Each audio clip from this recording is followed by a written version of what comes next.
Power भाई इनसे।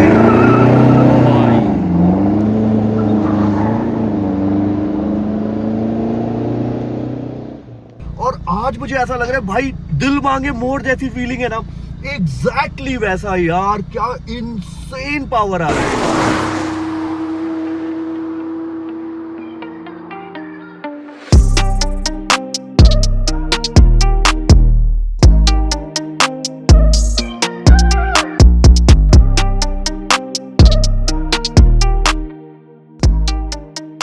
तो आपने देखा था कि कल हमने इस स्टूडियो को इनॉग्रेट कर दिया था। अब यहाँ पे हम बहुत सारी ऐसी चीज़ें करेंगे ना जो पास्ट में हम अपने पिछले स्टूडियो पे नहीं करते थे। और आज सबसे पहला जो काम है ना, जो मैं बहुत दिनों से वेट कर रहा था, वो है फॉर्च्यूनर का एग्जॉस्ट चेंज करना। आपको पता है मेरी फॉर्च्यूनर स्टेज 2 ट्यून्ड है, उसमें परफॉर्मेंस एयर फिल्टर डला हुआ है। जो चीज़ मिसिंग थी स्टेज 3 से पहले, वो था उसका फुल सिस्टम एग्जॉस्ट। तो आज हम आपको दिखाने वाले हैं इस पर्टिकुलर वीडियो में कि फॉर्च्यूनर में एग्जॉस्ट लगाने के बाद फॉर्च्यूनर का साउंड कितना चेंज होता है।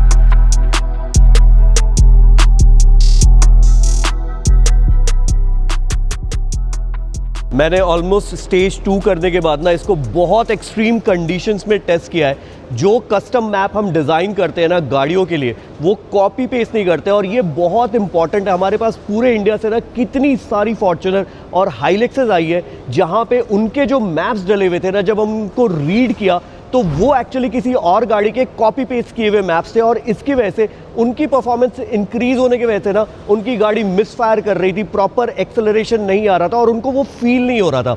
और जब उनकी गाड़ी पे हमने वो ट्यून किया, कस्टम ट्यून, उनको उसका एक्सपीरियंस बहुत ज़्यादा अलग लगा। चलाने में गाड़ी एकदम ही डिफरेंट हो गई। और लोग बहुत बार तो ये समझ ही नहीं पाते थे कि उनकी डीजल गाड़ी पेट्रोल की तरह कैसे भाग रही है। डीजल इंजन 2.8 लीटर का बहुत ज़्यादा पावरफुल है।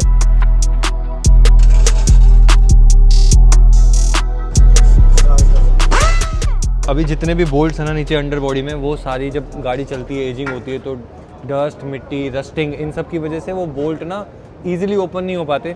तो अभी हमने उसके ऊपर WD-40 यूज़ किया है ताकि वो थोड़ा फ्री हो जाए और हम जब उनको खोलें ना तो वो ईजिली खुल जाए, स्लिप ना हो कोई भी नट।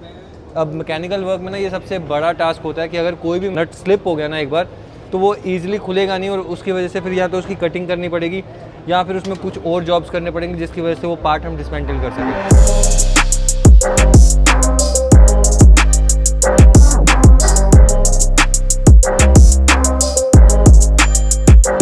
तो अभी हम ना इसका मिड पाइप और जो कैटकॉन वाला एरिया है वो ओपन कर रहे हैं सबसे पहले। अभी हमारी पूरी टीम ने उसको थोड़ा टाइम भी दिया है, जो हमने स्प्रे किए थे इसके ऊपर, ताकि वो प्रॉपरली लुब्रिकेट हो जाए। और जब हम उसकी फिटिंग खोलें, जो मैं बता रहा था ना स्लिप ना होने वाला पार्ट, वो स्लिप ना हो, तो एक बार ये रिमूव करेंगे तब हम उस पर इंस्टॉल करेंगे जो दूसरा एग्जॉस्ट है। इससे प्रॉपरली इसकी परफॉर्मेंस भी बढ़ेगी। हम इसको एग्जैक्टली टेस्ट भी करने वाले हैं कि कितना BHP प्रोड्यूस करने वाला है ये।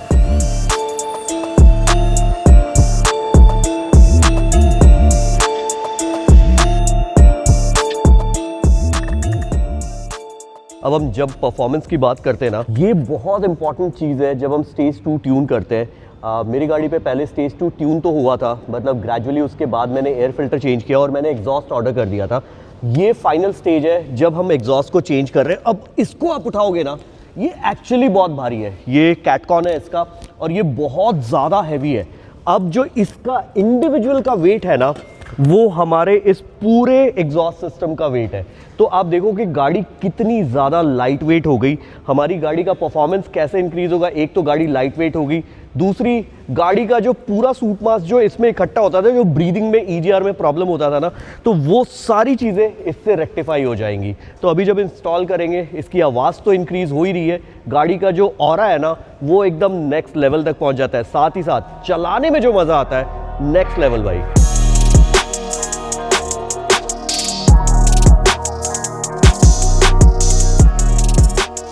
तो हमने ना पूरा इंस्टॉलेशन एग्जॉस्ट का कंप्लीट कर दिया है। अभी यहाँ देख लो कंप्लीटली रेजोनेटर आ चुका है।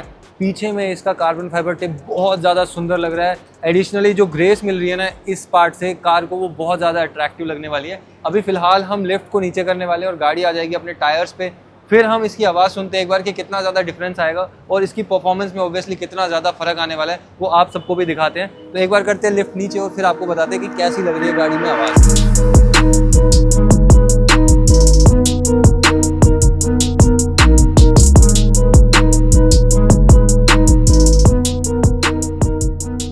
अब ये चीज़ बहुत टेक्निकल है और मोस्ट ऑफ द लोग ना जो एग्जॉस्ट चेंज कर रहे हैं वो ये चीज़ भूल जाते हैं कि इसमें जो एरर्स आएंगे ना, देखो आप कोई भी चीज़ चेंज कर रहे हो ना तो गाड़ी को उस हिसाब से आपको बताना पड़ेगा कि भाई इसमें ये नहीं है। अभी क्या है ना कि इसमें एरर है। सबसे पहले मैं आपको एरर दिखाता हूँ, lost communication with knock sensor, ठीक है, ये दोनों एरर है और ये एरर कोड है, lost communication with knock sensor, lost communication with knock sensor. अब मैं आपको अगर सामने दिखाऊंगा, अब आप यहाँ पे देखो चेक इंजन लाइट दिखा रहा है, क्यों? क्योंकि नॉक सेंसर का कम्युनिकेशन नहीं है, इसीलिए यहाँ पे इंजन बता रहा है कि आप प्लीज नियरेस्ट डीलर पे विजिट करो और ये चीज चेक करवाओ कि कोई ना कोई सेंसर इसका फॉल्टी है। अब इसका कोई सेंसर फॉल्टी नहीं है, इसमें कुछ सेंसर्स हमने रिमूव किए हैं और इन लाइट्स को रिमूव करना बहुत जरूरी है। तो अब क्या है ना कि ये जो टेक्निकलिटीज है ना, ये आपने हार्डवेयर चेंज कर दिया, बट सॉफ्टवेयर के साथ आपने सॉफ्टवेयर को क्या बताया कि इसमें जो सेंसर्स है वो हमने मैन्युअली रिमूव किए, उसमें कोई माल फंक्शन नहीं है। तो अब ये जो चेक इंजन लाइट है ना, इसको हम रिमूव करेंगे और इसको हम रिमूव करेंगे सॉफ्टवेयर के थ्रू। और उसके बाद आपको पता है कि स्टेज 2 ट्यून होने के बाद मैंने इस गाड़ी के साथ कितने एक्सट्रीम टेम्परेचर में, कितने एक्सट्रीम एल्टीट्यूड में कैंपिंग की थी, जहां पे मैंने गाड़ी को ऑलमोस्ट 26 घंटे ऑन रखा था। अब ये सारी चीज ना मैं सबसे पहले अपनी गाड़ी के साथ टेस्ट करता हूँ और जब डबली ट्रिपली श्योर रहता हूँ ना, फिर किसी को बताता हूँ कि आप ये कर सकते हो। I have tried and tested it. ऐसा नहीं कि मैंने अपनी गाड़ी पे किया नहीं और जिसकी गाड़ी पे किया वहां पे इंजन लाइट आ गया और उसको बोल दिया सर ये तो आएगा ही।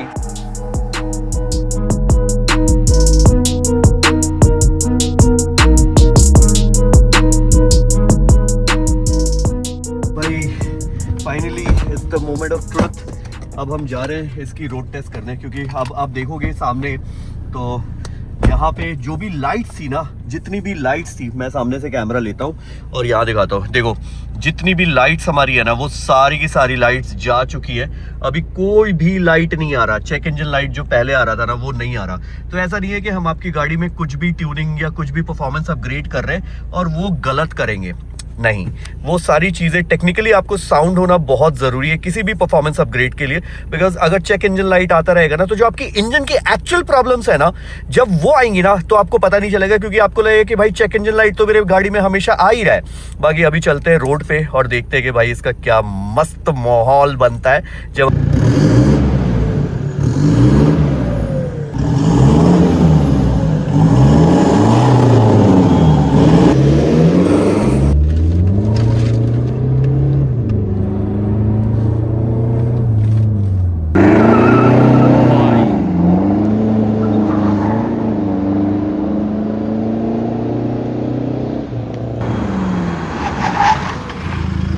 गाड़ी ऐसे ऐसे हो गई ऐसे। इनसेन पावर भाई, इनसेन। मैं हल्का सा पंजा दे रहा हूँ, पीछे जो ऐसा लग रहा है जैसे BMW में पावर आता है ना भाई, रियर व्हील, मतलब खड़े खड़े गाड़ी जो घूम रही है ना, मतलब। और फॉर्च्यूनर इतनी कंट्रोल्ड चल रही है, इतनी कंट्रोल्ड, और स्टीयरिंग पे बैठने पे ना भाई अलग लेवल का मजा आ रहा है यार, अलग लेवल का मजा आ रहा है। मतलब स्टेज 2 करने के बाद भी ना मेरे को बहुत अच्छा लगा। मैंने कहा भाई इससे ज्यादा मुझे कुछ नहीं चाहिए, और आज मुझे ऐसा लग रहा है भाई दिल मांगे मोर जैसी फीलिंग है ना, एग्जैक्टली वैसा यार। क्या इनसेन पावर आ रहा है।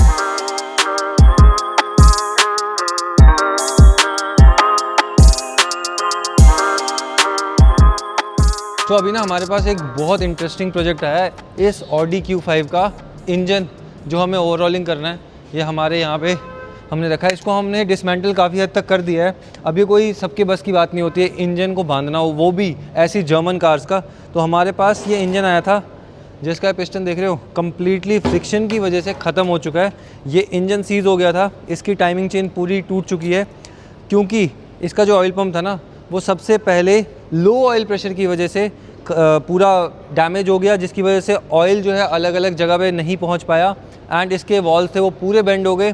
फिर पैरेलली इसकी कैम्स पूरी डैमेज हो गई है और अब इन रिज़ल्ट इसका पिस्टन गया पूरा का पूरा इंजन सीज हो गया एंड गाड़ी एक जगह स्टक हो गई। अब ये छोटी सी चीज़ आपको लग रही होगी जो मैंने आपको हार्डली 1 मिनट में एक्सप्लेन करी है, बट ये चीज़ जब किसी भी गाड़ी के साथ होती है ना तो उसका खर्चा एक नॉर्मल सर्विस कॉस्ट से ऑलमोस्ट आई गेस 10 टाइम्स बढ़ जाता है। वो डिपेंडिंग अपॉन कार कौन सी है, जर्मन है, नॉर्मल है, बट ऑलमोस्ट जो सर्विस का कॉस्ट आता है उससे काफ़ी ज़्यादा बड़ा खर्चा आता है। और उसके बाद अगर आप एक अच्छे मैकेनिकल वर्कशॉप को नहीं ऑप्ट करते हो तो उससे ये होता है कि आपकी गाड़ी की जो रिलायबिलिटी है ना इंजन की, वो कहीं ना कहीं हैम्पर होती है और आपको कहीं ना कहीं लॉन्गर रन में एक बार इंजन ओवरऑलिंग कराने के बाद भी आपको उसमें प्रॉब्लम्स मिलती है जिससे आप कभी भी छुटकारा नहीं पा पाते हो। तो इसी के लिए हम हमेशा रिकमेंड करते हैं कि आप जब भी कोई भी सर्विस ऑप्ट करें अपनी कार के लिए, चाहे वो मैकेनिकल हो या फिर डिटेलिंग से रिलेटेड हो, तो आप एक ट्रस्टेड, एक स्किलफुल